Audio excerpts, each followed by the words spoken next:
Vous pouvez y aller. Ok, en tout cas, je m'excuse pour le désagrément. Vous savez, on est en Afrique, et on a des sérieux problèmes de connexion.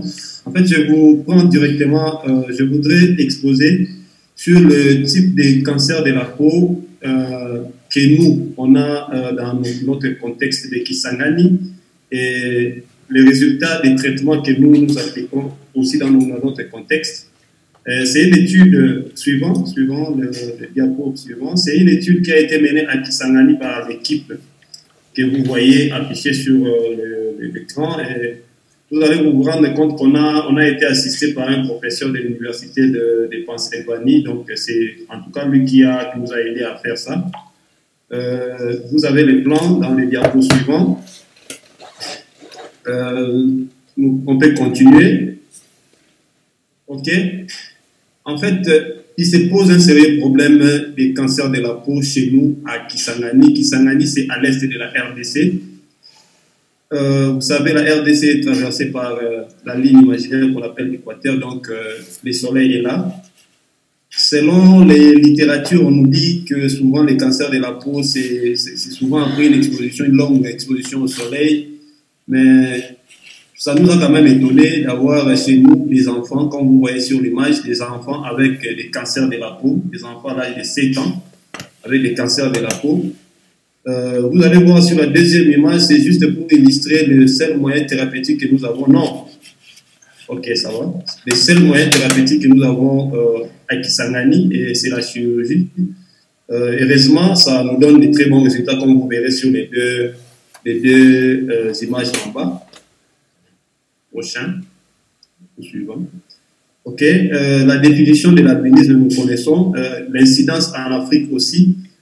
Malheureusement, en RDC, nous n'avons pas de statistiques sur l'albinisme et on estime qu'en RDC, il y a deux pôles, ou deux régions où il y a beaucoup plus de personnes vivant avec l'albinisme, et cela s'explique par le fait que dans ces régions, on a souvent des mariages consanguins, et les deux régions sont la Chopo et le Kasaï. Donc nous sommes à la Chopo, je crois. Les présentateurs ou les précédents présentateurs a essayé d'épingler un peu la situation au Kasaï. Le suivant. Kisangani, c'est pratiquement le chef-lieu de la Chopo. Par rapport, comme je vous ai dit, c'est traversé par l'équateur. Nous avons estimé, si nous devons nous baser sur les données de l'OMS, nous avons estimé qu'à Kisangani, nous avons 467,99 à 1871,95 personnes avec albinisme. Donc, nous avons essayé de calculer par rapport à la prévalence et par rapport au nombre de la population de Kisangani. La base de données dont nous disposons, notre organisation, nous avons déjà au moins 500 personnes avec albinisme que nous avons dans notre base de données. Donc, nous sommes pratiquement dans la fourchette. Suivant. Et le plus grand problème que nous avons à Kisangani, c'est le cancer de la peau. Et comme vous savez que c'est la première cause de mortalité des personnes vivant avec albinisme en Afrique subsaharienne, et souvent, comme vous allez voir dans les résultats de cette étude, ça apparaît souvent dans des âges vraiment beaucoup plus précoces. Et vous allez vous rendre compte que nos personnes vivant avec albinisme, nos patients, ils ont souvent une mauvaise qualité de vie et ils meurent souvent entre 30 et 40 ans. Vous allez vous rendre compte que vous savez aussi que nous avons un accès limité aux services de santé. Donc, pour la population générale, c'est seulement 26% qui a accès aux soins des services de santé. Donc, et comme vous savez que les personnes vivant avec l'albinisme chez nous, ce sont des personnes démunies, donc ils sont en deçà ou en dessous plutôt de ces pourcentages. Et les 3/4 de la population vit, comme j'ai dit, sous le seuil de la pauvreté suivant. Les objectifs de ces travaux, les travaux que nous avions menés, c'était de déterminer les types anatomopathologiques des cancers de la peau des personnes avec albinisme à Kisangani, évaluer les méthodes thérapeutiques disponibles dans notre milieu et de voir comment vulgariser ces méthodes dans nos conditions. Aussi, en dernier lieu, il fallait voir comment participer. Comme nous avions dit, il n'y a pas de données disponibles sur l'albinisme en RDC. C'est ainsi qu'il fallait que nous puissions voir comment commencer quelque part en produisant un certain nombre de données. Suivant. En fait, c'est une étude simple, une étude descriptive. qui a fait enrôler 250 personnes vivant avec albinisme, suivi pendant la période de janvier 2015 à décembre 2018.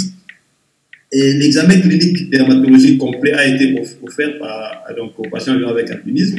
Et sur les 205 patients que nous avions essayé de voir, 65 avaient un diagnostic clinique de cancer de la peau.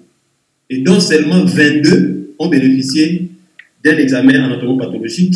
Donc, parmi les 22, il y a 2 qui ont fait ces examens à Kinshasa. Et comme je vous ai parlé ici de l'assistant de notre professeur de Pennsylvanie, il a quand même pu nous donner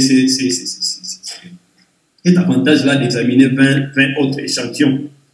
Et les données ont été récoltées sur les fiches de consultation et encodées sur Excel. Donc, comme je l'ai dit, c'est une analyse descriptive. Et les consentements obtenus et l'autorisation des consentements ont été, en tout cas, obtenus. Suivant.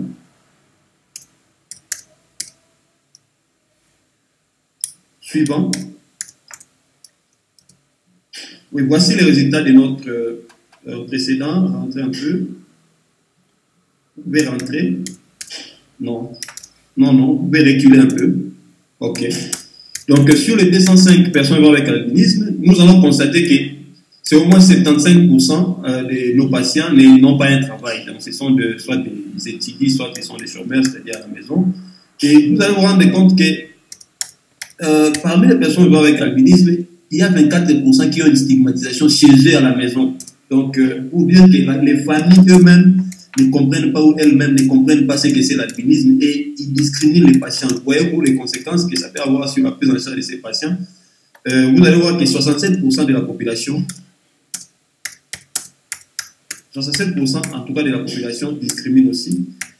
88,5% de nos patients n'ont jamais utilisé les crèmes solaires parce que les crèmes solaires ne sont pas là. Et vous allez voir que les vêtements protecteurs, qui sont les mesures préventives, donc 4,9% seulement utilisent des vêtements entièrement protecteurs. Et 90% de nos patients s'exposent au soleil pendant plus de 4 heures. Oui, on peut continuer. Oui, comme vous voyez, sur les 65%, comme on a dit, 65 patients avec des diagnostic de cancer de la peau, donc on a trouvé que l'âge moyen de nos patients qui avaient le cancer de la peau, c'était 26 ans. Donc, vous voyez, 31% donc, avaient déjà ces cancers de la peau entre 26 ans. Donc, la taille moyenne était de 3,8. La localisation fréquente étant le visage. Les diagnostics histopathologiques les plus fréquents, c'était les carcinomes inocellulaires. Et comme traitement, j'insiste sur ça, parce que c'est ça le but vraiment de notre exposition, c'est de notre exposé, c'est la chirurgie qui a été utilisée comme seule modalité de traitement disponible chez nous. Suivant. Sur le plan de l'évolution, nous avons effectué un suivi des 5 mois. Dieu est grand parce que nous avons obtenu à 90,2% une clairance clinique des tumeurs totales. Donc, il n'y a pas eu de récidive dans 90,2%, Dieu est grand. 1,6% ont connu des maladies résiduelles et nous avons perdu 8,2% de nos patients sur les 205 patients. Donc, comme si vous allez voir des images, oui, vous pouvez suivre, oui. Ça, c'est parmi les cas de bonne évolution. Il y avait une tumeur, comme vous savez, les tumeurs qui se développent souvent sur le niveau des orifices naturels ont souvent un mauvais pronostic, mais vous allez voir qu'avec la chirurgie que nous avions faite, ces patients ont quand même pu bien évoluer et ils se portent bien aujourd'hui. Suivant. Malheureusement, ces patients qui n'est plus, il était venu dans cet état, nous avons essayé de faire quelque chose, il a évolué et suivant. Vous allez voir que nous avons tenté de faire même les greffages qui a essayé de tenir, mais vous voyez autour de la paupière là, vous verrez que les cancers avaient déjà infiltré la paupière et bien que la partie supérieure du greffage a tenu, mais là au niveau de la paupière ça n'a pas tenu jusqu'à ce que la tumeur est entrée dans l'œil. Et aujourd'hui quand je vous parle là, c'est un patient qui est déjà décédé. Suivant. Ça, c'est parmi les cas de décès. Vous voyez que ce sont des patients qui nous arrivent souvent dans des états déjà très évolués. Et ici, on a on n'a pas pu faire quelque chose et on a observé les patients jusqu'à ce qu'en lui, peut-être en lui offrant peut-être des soins palliatifs et malheureusement il est décédé. Suivant, lui aussi il est décédé, malheureusement ils sont venus dans cet état, on ne pouvait pas faire grand chose par rapport à notre millier. Suivant. Vous allez vous rendre compte que ce travail que nous avions effectué dans nos conditions de Kisangani ont certaines limitations. Donc, vous allez vous rendre compte qu'il y a une petite taille de l'échantillon. La période de suivi des données était courte et les données sont incomplètes. Si vous accédez à la version originale du travail, il y a l'absence de diagnostic histopathologie dans de nombreux cas, l'absence de diagnostic d'imagerie et des moyens thérapeutiques limités. Donc, chez nous, nous ne faisons que la chirurgie. OK?